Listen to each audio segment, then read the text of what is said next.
Hay preguntas que nos hacemos desde siempre, ¿verdad? Cuestiones sobre cómo vivir una vida que merezca la pena, sobre qué es real y qué no, o cómo podemos estar seguros de lo que sabemos. Bueno, pues quien se plantea este tipo de cosas, casi sin darse cuenta, ya está tocando la puerta de la filosofía. En esta explicación vamos a evitarle el misterio a esa palabra, vamos a ver que más que una asignatura de esas densas es una herramienta increíblemente práctica y potente para pensar con más claridad. Venga, vamos al lío. Contrario a lo que se suele pensar, la filosofía no nace en bibliotecas llenas de polvo o entre libros que no hay quien entienda. No, nace de algo mucho más humano, algo que compartimos todos, esa capacidad de maravillarse, de mirar al mundo y simplemente hacer preguntas. Esta es una de esas preguntas clave. La respuesta no se encuentra en una búsqueda rápida en Internet, desde luego. Es una de esas cuestiones que, de una forma u otra, nos acompaña durante toda la vida. Pues bien, este tipo de interrogante, el ir a lo fundamental, es precisamente el corazón del pensamiento filosófico. Y ojo, que esto no es ninguna idea moderna. Los grandes pensadores de la antigua Grecia, gente como Platón y Aristóteles, ya lo tenían clarísimo. Para ellos, el punto de partida era siempre esa sensación de asombro, de admiración ante el mundo, esa curiosidad que nos empuja a querer entender más allá de lo que vemos a simple vista. De hecho, es que la propia palabra nos da la pista. Filosofía. Amor por la sabiduría. Fijaos que dice amor, no posesión de la sabiduría. Y esto es fundamental, porque la definen no como un destino al que se llega, sino como una búsqueda constante, un viaje que no termina nunca hacia el entendimiento. Ahora hagamos un pequeño viaje en el tiempo. Nos vamos a la Grecia del siglo VI a.C., porque allí estaba a punto de pasar algo extraordinario. La forma de explicar el mundo iba a cambiar para siempre. Y de ese cambio iba a nacer la filosofía.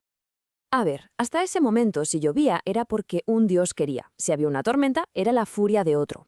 Esas eran las explicaciones del mito, relatos fantásticos, heredados de la tradición y que, bueno, se aceptaban y punto.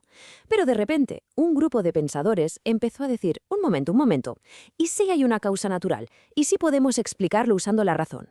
Pues eso es el logos, la explicación racional, crítica, que se basa en argumentos.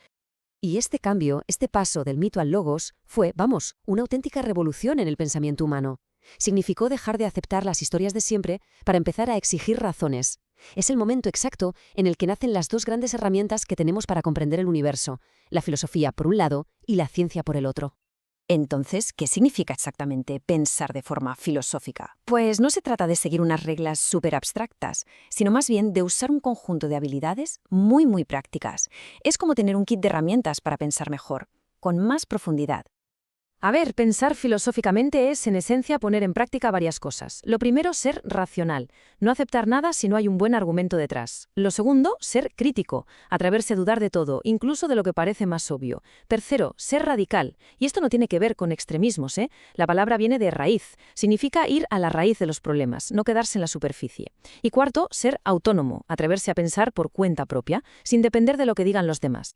Bien, con este kit de herramientas en la mano, la filosofía se lanza a explorar los territorios más importantes de la experiencia humana. Y para organizarse, se divide en diferentes ramas y cada una se enfoca en un tipo de pregunta esencial. Empezamos con la que suena más rara, la metafísica. La palabra asusta un poco, pero su pregunta es de lo más directa, ¿qué es la realidad en su nivel más básico? Se pregunta cosas como si todo es materia, si existe algo como un alma, o qué significa de verdad existir. Es como hacer una expedición a los cimientos de todo. Luego tenemos la epistemología. Esta vendría a ser como el departamento de control de calidad del conocimiento. Su gran pregunta es, ¿cómo sabemos lo que sabemos? ¿De qué podemos estar realmente seguros? Se dedica a examinar la diferencia entre una simple opinión y un hecho probado, a investigar los límites de lo que podemos conocer. Y llegamos a la ética, que quizás es la rama más práctica, la que nos toca más de cerca. Aquí la pregunta es directa y nos afecta a todos. ¿Cómo debemos actuar? Se ocupa de explorar qué está bien y qué está mal, y de buscar los principios en los que podemos basar nuestras decisiones para intentar construir una vida buena y justa. Vale, todo esto suena muy interesante, pero nació hace miles de años.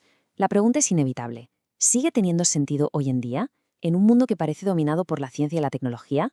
Pues la respuesta es un sí, pero un sí rotundo. Es que hay que entender una cosa. Muchas de las ciencias que conocemos hoy, como la física o la biología, en su origen eran parte de la filosofía. Con el tiempo se fueron especializando y, digamos, se independizaron. Pero la filosofía no desapareció, porque se sigue ocupando de las preguntas que la ciencia, por su propio método, no puede responder. La ciencia nos dice cómo funciona el universo, la filosofía se pregunta por qué existe y para qué sirve. Y por eso mismo, su valor práctico hoy es enorme. Entrenar el pensamiento filosófico es como apuntarse a un gimnasio para la mente. Nos enseña a analizar la información de forma crítica, a argumentar mejor nuestras ideas, a tomar decisiones más meditadas. Incluso fomenta la creatividad para encontrar nuevas soluciones. Y sobre todo, nos da las herramientas para construir opiniones propias, bien fundamentadas, en lugar de aceptar sin más las que nos llegan de fuera. Y esto nos lleva a la conclusión. Al final de todo, la filosofía es menos una asignatura que se estudia en un libro y más una actitud que se adopta ante la vida, una forma de estar en el mundo. Adoptar esta actitud filosófica consiste en esto, en cultivar esa curiosidad de la que hablábamos al principio y no dar nunca nada por sentado. Es tener el valor de mirar las propias creencias con ojo crítico, buscar siempre que las ideas sean coherentes y, muy importante, estar dispuestos a cambiar de opinión si aparecen argumentos mejores. Es, en resumen, un compromiso con una vida examinada, una vida más consciente. Así que, para terminar, esta pequeña explicación no pretende dar ninguna respuesta definitiva. Todo lo contrario, lo que busca es encender esa chispa de asombro de la que hablaban los griegos. La filosofía es, ante todo, una invitación a pensar por cuenta propia. Así que la pregunta final en realidad se queda en el aire. Después de todo esto, ¿qué es lo primero que merece la pena cuestionar?